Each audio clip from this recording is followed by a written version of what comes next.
All right, thanks guys. I think we're going to get back started with our second half of the presentation. So now that we've talked a little bit about what things look like, the publishers like, all of the work that goes into a platform migration on that end, that's all fine and dandy, but that does not actually mean that end users and librarians are going to see your content. For that to work, librarians have to do a lot of work on their own to get things going. So this portion, the second half, is going to look primarily at a couple of questions librarians deal with when addressing platform migrations, and then we're going to end the session with an interactive portion of small groups where you all can help us problem solve some things that librarians bring up.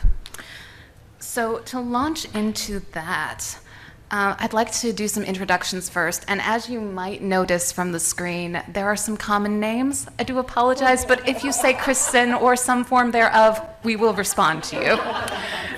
So to get us started, I'd like to introduce, first here on my left, your right, the city's own Kristen Martin.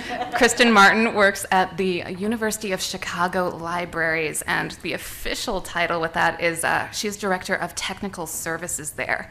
She has 18 years experience working in libraries and does a great deal overseeing acquisitions for e-resources as well as access and accessibility. Then next over in the lovely salmon sweater is Angela Sidman from Yale University Libraries. And Angela is the Director of E-Resources and Serials Management there. She's also extremely passionate about how platform migrations occur. So you may have actually heard her speak about this topic before, and I know she has some great insights to share. Her department deals with the full lifestyle of content from acquisition to, again, access, doing troubleshooting. So she has a lot of experience with platform migrations as well. And then our third participant in this librarian section is the ever wonderful Christine and Chicago, Christine Stanson. And Christine is the director of NEURAL, so the Northeast Research Libraries Consortium, which I'm sure you've all had to work with at one time or another. Bless them. And she, again, helps a bunch of libraries, I believe it's over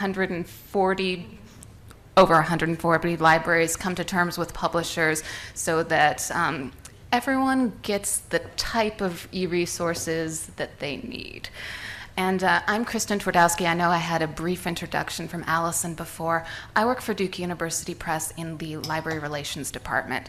Technically, I'm the new title is Library Sales Coordinator. For the purposes of platform migration, I dealt with communications with librarians, interacting with discovery services and link resolvers, as well as just handling some easy proxy and other quirks. I was also on that team that was doing the account consolidation. So if you ever want to talk about IP stuff, I am super excited to do it. And I believe that's going to launch us into the first portion of this librarian session. So like I said, we're going to start off with a facilitated question and answer. I'm going to pose a few questions. Our lovely panel is going to answer them. So first off, very simply, we know what kind of migrations we as publishers deal with. What does migration mean to a librarian? What types of platform migrations do they deal with? What comes to mind? And I think, Kristen Martin, I'd love for you to get us started. Okay, so we're just going to pass the mic around because we're going back and forth, and I believe there's a clicker here, so I have two computers going at once, so hopefully I will move them simultaneously. So we kind of have a different experience with platform migrations, whereas we saw that extremely complicated wheel of activity. For us on the library side, these are things that sort of happen to us all the time, but that we don't have that same level of control or perhaps illusion of control that publishers have. So I'm kind of categorizing these and how, when they come to the library, we put them in some different buckets. And I provided some examples of different platform migrations that have happened in the last year as to be illustrative and not to single out anybody as being particularly good or bad. So the commonest type of platform migration is where you have a single content type that's moving from one platform to a new platform. So you've got content A from publisher A on platform A. Content A and publisher A don't change, or they shouldn't anyway, and they move to platform B. So this is very common with the types of journal subscriptions, and I think it fits sort of, the APS journals moving over, or some of the Duke University Press titles moving over. This is something where we in libraries can create a checklist to kind of see did things go the way we expected them to. The areas where we oftentimes are following up are with access verification and just making sure that indeed everything worked for us as the customer. So a much more complicated case is a merger where you might have 2 or more platforms. Maybe these are things that got bought up by a larger publisher, and then things are getting combined and merged from 2 platforms to 1. So the example here is the eBook Central platform, which was a really significant undertaking by ProQuest, where they took content from eBrary that had been originally, eBrary was its own company. They took content from EBL, which originally was on its own platform and its own company. That content got merged together, became ProQuest, and became the ProQuest eBook Central platform. So here you've got the sunset of multiple platforms. You have the merger of formerly separate content, and there may be a lot of extra communication and lead time in here. And this is something where I think the publisher and the libraries need to work together over a longer period of time for beta testing, maybe URL changes, and making sure that there is at least a minimization of the loss of content over time.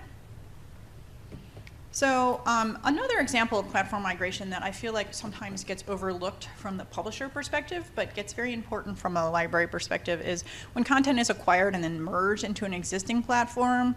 So this isn't like a wholesale migration, but you might have content from one provider, like in this case, Palgrave, the New Statesman, and the dictionary of the Palgrave New Dictionary of Economics. They had their own platform. Springer took them, merging them into SpringerLink, which is an existing platform, already has functionality built in. And so here the thing that librarians tend to be most concerned about is what is the functionality between these platforms, because sometimes these more boutique specialized resources, they get bought up by a larger publisher, they go onto a platform that is perhaps very effective for STM publishers and for dishing out journal content, but maybe is losing some of that boutiqueness that was on the old platform. And communication here sometimes is not also that well provided between the publisher and the library, because it isn't like a wholesale change. So the last type that I'd like to talk about here is a database that's migrating to a new platform. So here it's all about the features. In this example, this is where LexisNexis Academic migrated to Nexus Uni. So there's particular features on platform A, and then there's new features on platform B. And so what we end up focusing on is what are the features and how can we communicate that with the specific stakeholders and the power users that are going to be most concerned about these functionality changes. So when I'm using the term ERM, I realize that's a little jargony. I'm talking about electronic resources management staff and the type of work that's happening in electronic resources management in the library. So we're going to be looking specifically about the customization and the branding that tends to be stronger on these database platforms than on journal platforms. And here's where some dual platform and beta testing is particularly helpful. We know in the library that it's hard to keep all of our users happy. If we ever provide a service, there is someone somewhere who uses it and loves it. Even if everybody else thinks it's awful, there is going to be at least one person who's going to find it really hard to give up some of those things. So there will be someone somewhere who's disgruntled. And here's where the dual platforms can be really helpful, because they'll give the users a chance to understand the new platform, to know the types of things that they might actually be losing, but also to know, like, what are the gains, or how can I continue to do my research even if it's in a slightly different way. And on top of these types of migrations that are happening, we also might have our own sort of giant content migrations of like our integrated library system, which really looks a lot more like the structure that you saw from publishers. We also have other vendors that we work with for non-content providers, and those things may pull some of the electronic resources management staff in other directions, because the electronic resources management side of things tends to be the experts on branding and collecting usage data. So our time gets pulled in many different directions, even though we don't have a lot of control. All right, and yeah, Christine, would you mind? Okay, sure. Okay.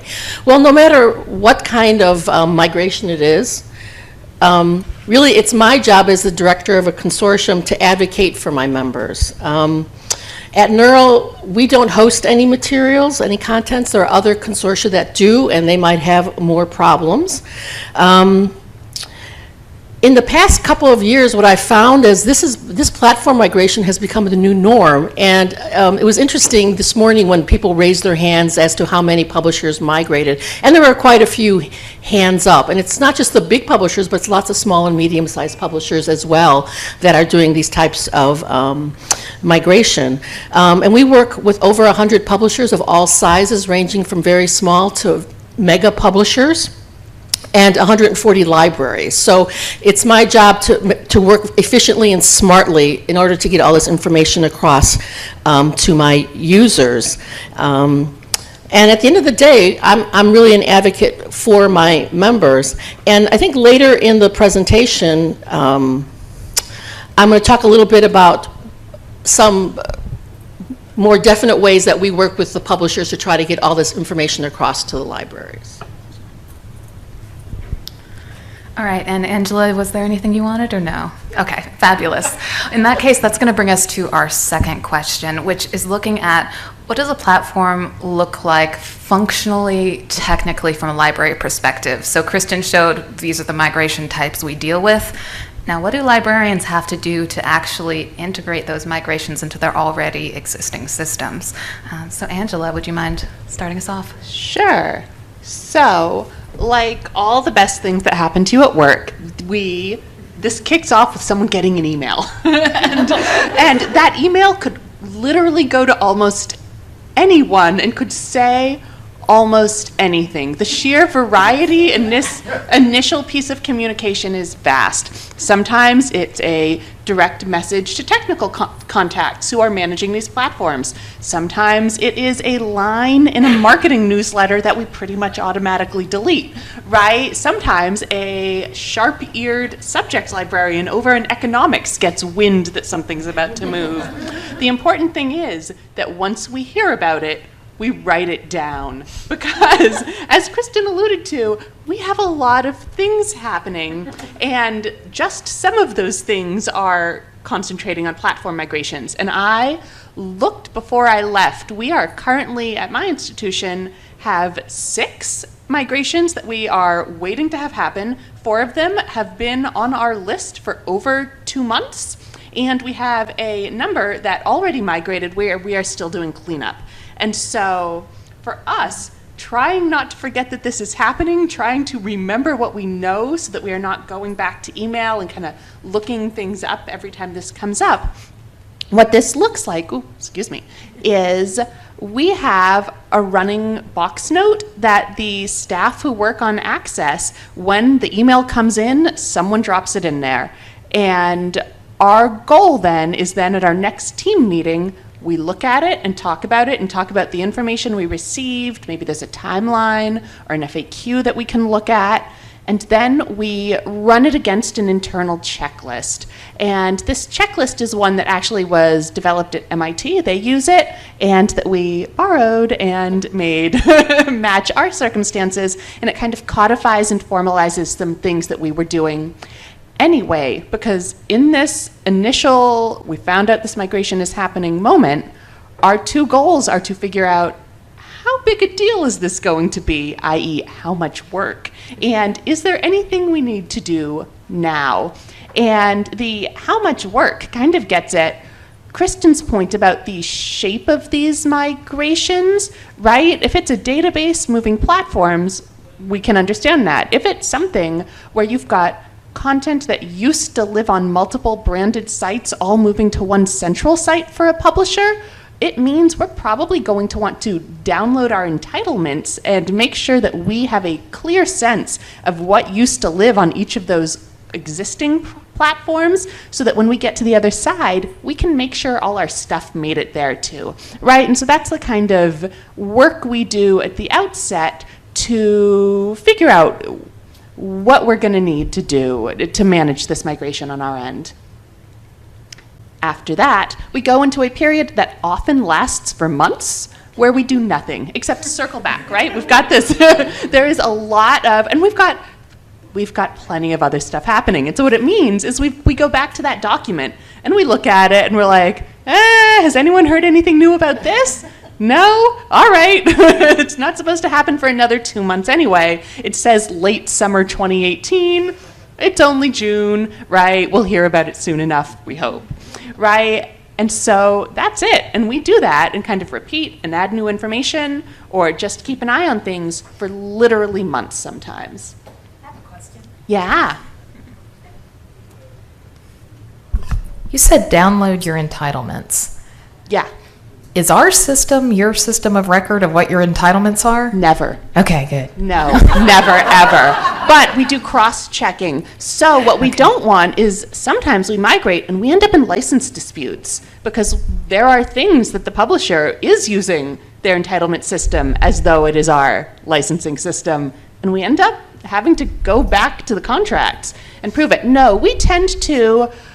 what's nice is if we can export a report from the platform and then maybe do a search in our catalog and see if the numbers sort of match, and then look at our licenses and kind of cross-check ourselves so that we know what pieces, and this is particularly for things if we bought it perhaps by, if it's sold by subject and year. Oh, we bought economics 2013, 14, 15, and 17, skipped 16, who knows why, right? And it should be about this many titles, and we're expecting to see them on the other side. So this is great because I've always been like, why do they need to download that information from the platform? We're doing VLOOKUPs. Got it. Yeah. So just on that point, one of the things that we are often doing in the library is title reconciliation. So inevitably, what we say we have access to and what we have access to do not match. And so then the question is, are we supposed to have access to this? Why are we supposed to have access to this? When did we buy it? Like, what happened? And so I think this comment came from... But this comment came earlier, but you know, the mistakes that are on the old platform, like they'll still be there on the new platform, and there might be other mistakes. So the more that you can kind of make sure that at least the old platform accurately represents your content, the easier it's going to be to understand, like, oh, when you audit your content on the new platform, this is because of some sort of like migration, like customer, entitlement list error versus you haven't had access to the content for 5 years and you just didn't realize it, so. Yeah. So during that waiting period, one of the things that happens is once a date is announced, someone puts that date on their Outlook calendar, and when they come in that morning, they get a reminder, it's migration day. And so whoever that person is goes to your site and says, did we migrate? Did it happen? And chances are it happened. And then we go through a couple of steps. There's kind of a basic is this thing really, are we up? And we look, like, does it recognize us? Does it know where I am coming from? Is my branding there? Can I log into the admin side and see my IP ranges? Does it seem like I can run a basic search and get to some kind of content? And if that all works out, then we start doing more granular checks. And we tend to start with spot checking. We will spot check, so for journal content, go and spot check some front file and some back file, and if we find things that are missing, and we'll check for things outside as well, because most of our traffic originates elsewhere, right? We might like look at an exact title and search for it in Google Scholar and see if we can connect back in, right? So we start by spot checking, and then if we find things, start going really in depth. And so there are staff within the library who, if there is a major platform migration, can expect to spend hours each day, if there's a problem, getting to the source of what is missing on our end so that we can tell the publisher and also tell our constituents. I'm going to jump in real quick and just say that to publishers, what this looks like is that on that in those first hour of the first business day you've launched, as they're doing those rough cuts or those quick checks, whatever is wrong, you will hear from 100 of your customers in the next 2 hours. Yeah, Duke had I don't know if you would call it an action team, but essentially we were all sitting by our computers the first day of the migration just waiting for tickets to come in about potential problems. Well, and I would say, to follow up on a point that was made earlier, the best thing a publishing kit can do is confirm that you know that there's a problem. Because we absolutely report these things and they say, no, that's just your institution. It's probably your network, right? The phrase, it's probably your network, wins you no love, because it is never our network. You just had a platform migration, right? Of course, the fact that something is missing is tied to that and not to our network, where literally everything else works. Yeah, so the action team was reporting into me desperately. I was calling our vendor partner, and they were asking, well, what is their IP address?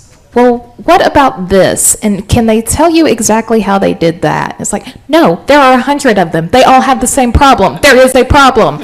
So, this is a difficult path to walk, because the way your vendor wants to operate is, tell me how to recreate the problem so that we can verify there is a problem, diagnose it, and fix it. And you're like, I don't know. There are 100 people who can't do what they need to do, and they write us big checks every year. So, okay. Sorry. Yeah, well, and what's interesting about this is that for us, the follow-up to a platform migration can last for months. And so, right, there's that initial burst where there is something that just doesn't work, right? There could be big chunks of content missing from the platform, or I would say even more devastatingly, links to the platform don't work, right? If you fall out of our discovery services or our URL resolvers stop working, that's a huge problem. We have hundreds and hundreds of thousands of content passes through those systems a year, probably millions, right? If you drop out of those, you are disappearing yourselves, right? And we are going to hear about it, because just like you get a flood of 100 people, whoever is running our troubleshooting staff is going to get a flood, because there's nothing to confirm that people are using the content, like having the content break and having everybody start to write in. And so those are kind of the first things that happen. I will say we then spend sometimes a long period of time pursuing smaller, more niggly problems. Supplements on journal platforms can stay inaccessible, sometimes for months. New starts and takeover titles can be among the disappeared. That there are things that are pre-publication is often a problem. That there are a lot of things that we spend a lot of time that our users are looking for, trying to link to, trying to find, and that is gone. That we spend a lot of time kind of reporting where it's smaller, but it's there. It's an ongoing current. To follow Kristen's point about complexity and her example from eBook Central, something that involves a MARC record reload can also stay on our list for months. We moved to eBook Central a long time ago. We are scheduled this summer to replace about 150,000 records in our catalog, and that is a platform where we also bought things in different ways. We've got subscription content, we have titles that we purchased individually, we have things that went through a weird demand-driven acquisition program in 2013, and recently my iLibrary titles turned up on there. So we'll just roll that in as well, but that's something we had to plan for, and we need IT. It's 150,000 records. Our server access isn't that good, and so there is outside help that is needed for us for that. And so it's a long tail. We spend months waiting for these things, and then there's kind of an initial spike in activity while we check, but there is a long ongoing tail often as we kind of settle in on our new homes. Okay, so what can a consortium do to help for a smooth transition? As Angela pointed out, there's a lot that goes on at the library, but there's just two of us at Neural. So how can I be proactive and make sure that my libraries are getting the content that they've paid for? So what we've done, and this actually came from some wonderful librarians at Yale, because of a migration that did not go well, in which we were not given enough time to plan, because as you saw, there's lots of checklists to go through. We actually now have put into our license wording that we need to be notified of a platform change in X months, and we negotiate that with the publisher, because we do need the time to let our libraries know to plan for these migrations. Also, because people can lose access, it happens, we've also negotiated a service level agreement with many of our publishers where for urgent access, we ask for 24-hour turnaround time. And in those, I put in the subject, urgent access issue, neural, exclamation point, so they stand out. And those are the ones that, you know, if someone's gotten a lot of emails from me, they should look at the one that says, you know, urgent. And one thing that came out as we were discussing this is, you know, one way that I can be proactive is I can put on my calendar the day the migration starts, and then I can communicate out to my members, are you having any issues? Because as we heard before, we've had people say, oh, it's just you. It's your problem, it's not ours. But, you know, once I get 50, 60 people emailing me that they've lost access, it's my job to go into gear and do my coordinated complaining. And normally I have a very good person that I work with in every publisher that I work with, and that we get along really well and have a great relationship. So many times I can get it worked on before anybody else. So, no.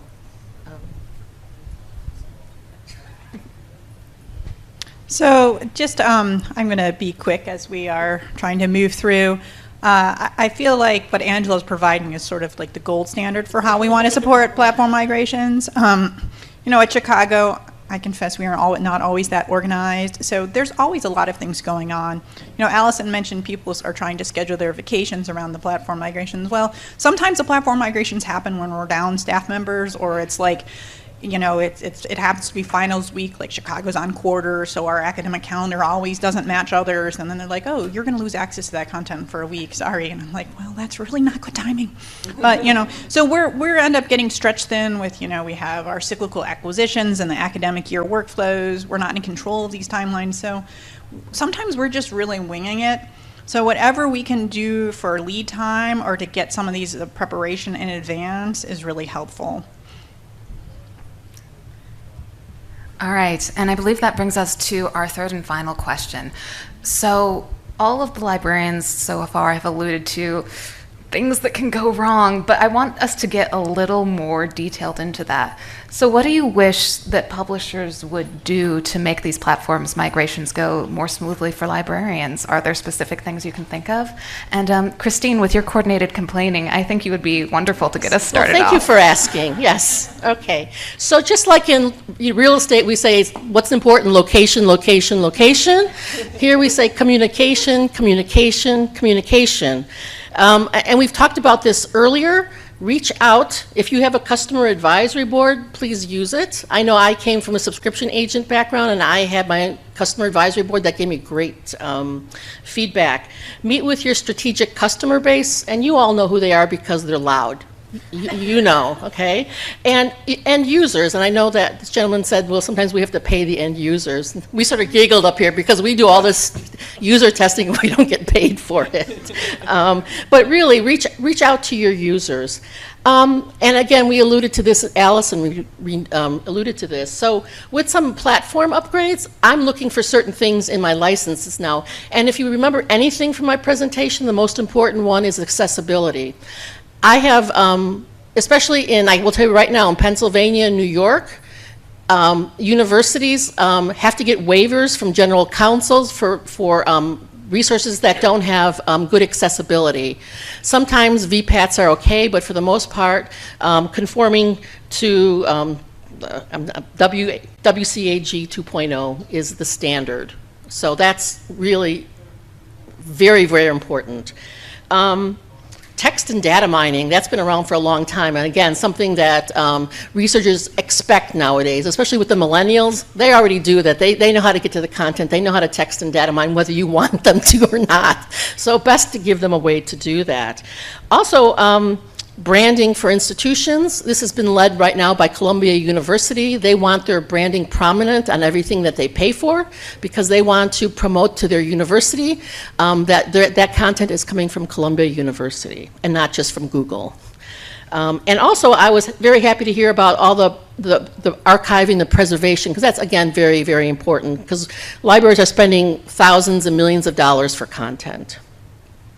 Some more advice. Oh, I'm sorry. I can't do two things at one time. I know a lot of you sent out FAQs in the beginning. Do this as far ahead as possible and keep that information coming. Not everyone reads everything that you send out on the first time, believe me. And make sure that the FAQs are up to date.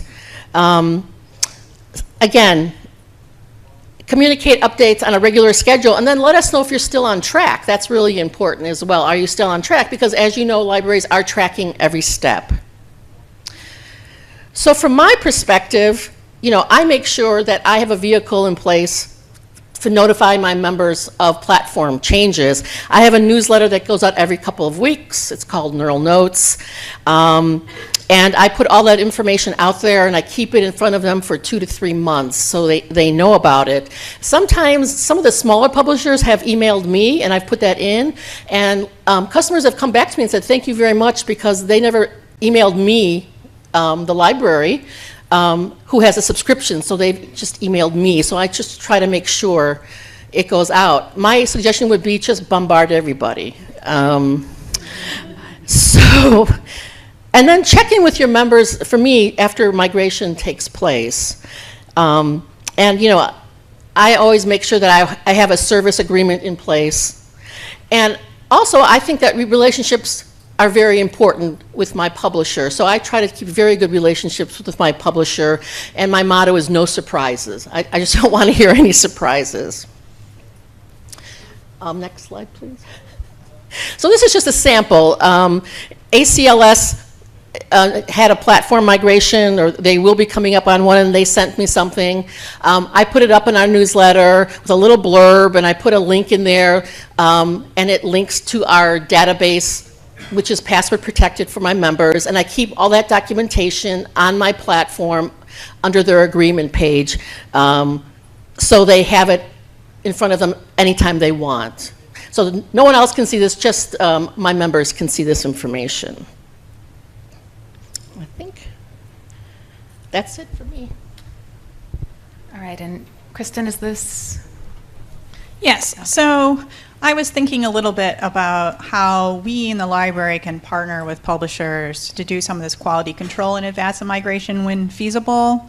And these are some of our pain points, are kind of the post-launch entitlement errors. So if you have an advisory board, or you have particular customers that you could go to, we can audit our content, and we generally will happily do it for no charge on your part, because we want to make sure that it is working, and that's part of our job, and that's something that we take pride in, making sure that our users are going to have access to the content. I think this has helped raise understanding from my part on the library side about what you as the publisher can control, what the platform vendors provide, and so to a certain extent we have to advocate for our users to the publishers, who then are communicating with the platform providers about the types of things that we need in a platform. So it's a complicated dance.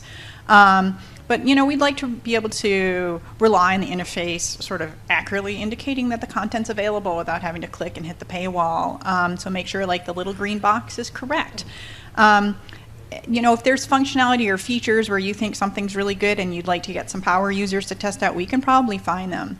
Especially for some of the more complicated cases. There's a bibliographer at the University of Chicago who does literature in the Americas and Europe, and she is an excellent tester. We've had many WebEx with different vendors when content is migrating, where she can say, this is how I need to teach my students, this is the type of research that they're doing, and and it's been eye-opening, and it's much better if that eye-opening happens, say, before the old platform is gone. And I think that you'd be surprised at what people are doing on your platform, and these are legitimate use cases that can be helpful, and maybe you can't accommodate all of them, but it's good even to be able to know that we're getting on your roadmap. So I also feel like kind of as a last resort, if you need to, turn on all the content, but that's not that's not actually something that we as libraries like that well. You know, you might think like, great, it's all available, and now we can get whatever we didn't pay for, but then users are like, hey, all this stuff is available, and then it goes away, and then they're like, where did it go? And it just kind of drags out the process, and it makes that auditing pretty much impossible because everything is working. So it's better than nothing working, but it's not, you know, preferred.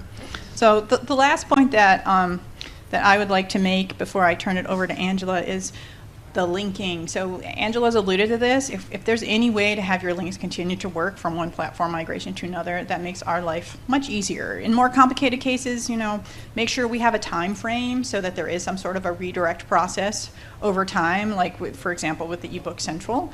If there's a framework you can provide so we can sort of automate this process, you know, we have some pretty ingenious people in our data management services department who can go in and make these kinds of changes.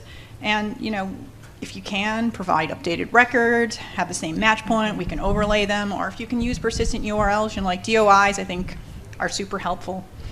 Yeah, I'm going to jump in here because this was definitely one of our black boxes of, I had no idea how to redirect thousands and thousands and thousands of URLs. So a lot of that just rests on, you know, your platform partner knowing what to do and helping you understand how this works, so it's not such a black box. And then another kind of thing that tripped us up is not knowing exactly what the URL pattern was going to be. Like, for a lot of platforms, you can say, if you know these 3 bibliographic metadata elements, the journal title, the volume, the issue, and the page number, that will construct a URL. Well, what we found out when we launched is each piece of our content had a unique proprietary ID in the platform's database. That makes it impossible to construct a predictable URL. Yeah, it can be, there is a DOI lookup, but 6,000 of our articles didn't have their DOIs deposited, and we didn't know that. So these are just things that come up that you have, as a publisher, have so little understanding of how you fit into that library discovery ecosystem, which I think goes... Yeah, so the last point I would like to make is to just underscore how crucial it is to build in time to work with library discovery vendors. That though libraries would like to think that discovery begins on our platforms, and you probably would like to believe that discovery begins on your platforms, none of that's true. Right? It starts in Google, it starts in PubMed, it starts all kinds of places, and that relies on all of our linking services working. And for us, I think that means probably 2 things: that our article discovery service, which is indexing things at the article level, that could be a Summon or a Primo or an EDS, so the kind of the major things that are in use at most academic libraries, that those, especially in cases where they are relying on direct, kind of deep direct linking, are updated if needed in sync with this migration, and that our link resolvers, right? So the open URL that takes something from a citation and takes you to full text, and it can do a lookup and tell you all the places you have full text available, or go right there, which that is what's running in Google Scholar, that's running in PubMed, that's running all of these places. If those don't work, that creates chaos. And I will say, certainly at my institution, people don't particularly care whose fault it is that it's not working. They're just so angry that it's not working. And also, we don't control any of those interfaces. If publishers haven't synced with our linking services, we don't have a good way to kind of, I mean, we send out an email to staff that are like, hey, this migrated, they haven't updated their links, they say it's going to hit in the next 2-week cycle. Until then, here's an alternative path to try to look up citations by hand and browse there, which is awful and also is only known to staff. It's not really something we want to put in red on the library website, right? And so the better you stay in sync with those, the better that kind of initial experience will be of people getting to your platform and using it in the way you intend. So it's deeply depressing to me that you don't influence those, have control over those interfaces, because publishers don't have control over what Ex Libris does on what timeline. And so this is So- just an area that That interfaces that as- neither of us seem to be able to exert a whole lot of influence on. So we have influence. I mean, certainly we can put in tickets. There's a content working group for Ex Libris that covers both Primo and Summon and the knowledge bases that run behind them. You can tell them something's important and that something is coming, right? And they can help promote that. The interfaces, I was talking about actually things external like Google. We have no control over Google. You have no control over Google, right? If something doesn't work from Google, it's just annoying and the person's going to choose something else, right? And I do want to talk just a little bit more about discovery services from the publisher side. So I was the discovery services link resolver liaison for Duke UPress. And sometimes, no matter how far in advance you give people updated links or URLs, that doesn't necessarily mean they get updated when they should. And so we rely really heavily on librarians, like Angela said, putting in tickets. If we say, hey, we did actually send this to them 2 months ago, and then a month ago, and then 2 weeks ago, having librarians go in and complain is sometimes more beneficial than just having us go back and reiterate the same information. So having good library partners is so important to getting this process working on the publisher end. And I think, unless, is everyone good with that? All right, then I think we are going into the second half of the librarian exercise, which is, oh, sorry, yes.